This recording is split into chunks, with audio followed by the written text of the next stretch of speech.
Greetings and salutations. Thank you for lending an ear to the voice of the times this Monday, October 4, 2021.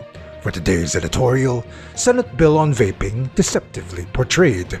Senate Bill or SB 2239 is described in virtuous ways, hinting that it would introduce regulation protecting the youth and curbing cigarette addiction.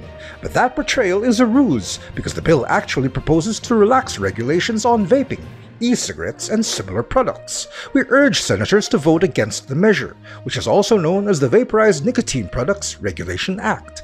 Earlier this year, the House passed a counterpart legislation, House Bill 9007, or the Non-Combustible Nicotine Delivery Systems Regulation Act.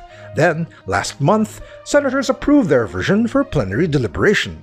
The bills appear to be making their way through Congress faster than the coronavirus.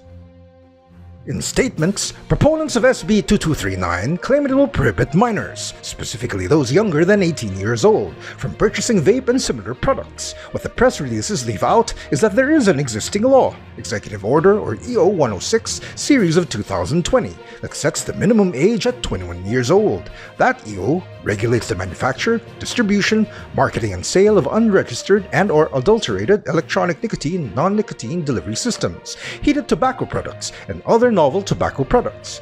These are essentially the same products that the Senate and House bills hope to regulate.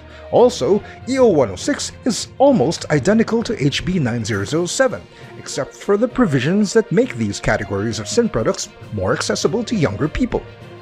In a seemingly deceptive presentation, the proponents of the vaping bills announced that the minimum age will be at par with the requirement for conventional cigarettes. The bills leave out the fact that doing so lowers the minimum age to buy those products. Worse, both the House and Senate versions of the vaping bill would allow these new sin products to be sold online. This feature is another departure from EO 106, which places restrictions and guidelines only on over-the-counter sales. Online sales worry health advocates because that would make vape and similar goods more accessible to minors. The Senate and House bills do require proof of age when purchasing vape and similar products, but that is virtually impossible to impose online. Note that all sorts of prohibited goods, including illicit drugs, can now be purchased online. Just as harmful.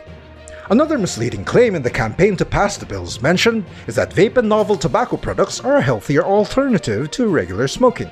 The proponents claim that they hope to wean people from their addiction to conventional cigarettes and other tobacco products, which are supposedly deadlier. As we have said before in this space, medical experts here and abroad dispute those claims. In another editorial, we cited the American Heart Association that found people were likely to continue smoking conventional tobacco products along with vaping and using e-cigarettes and other similar products. Some studies also found the new products to be more harmful than regular cigarettes. Vape and similar products deliver higher concentrations of nicotine and other addictive compounds relative to conventional tobacco products. In a Senate hearing last month, some 60 groups came out against SB 2239. Dr. Maria Encarnita Limpin, president of the Philippine College of Physicians, told the senators that the House version was passed without recommendations from the health sector. On its Facebook page, the physicians group said this about SB 2239. The medical community questions the provisions included in the bill and underscores how it further increases the opportunity for the tobacco and vaping industry to widen its market, a move that is regressive and anti-health. Dr. Benito Atienza, president of the Philippine Medical Association, testified that if SB 2239 was approved, vape and other products like it would be a gateway to substance abuse, particularly for younger people. Once again, regulation already exists, yet legislators ignore that fact. Stop deceiving the public, please. Like we said about the House bill, the Senate should vote against SB 2239 if it cannot be as tough or tougher than the existing law on vape, e-cigarettes, and similar products. Regrettably, the House bill passed. If the Senate passes its bill and if it makes it all the way through the legislative process, the President should veto it. And that's the editorial for Monday, October 4, 2021. For more news and information, get a copy of the Manila Times on print, subscribe to our digital edition, or log on to www.manilatimes.net. Follow us on Twitter, Facebook, and Instagram, and listen to The Voice of the Times.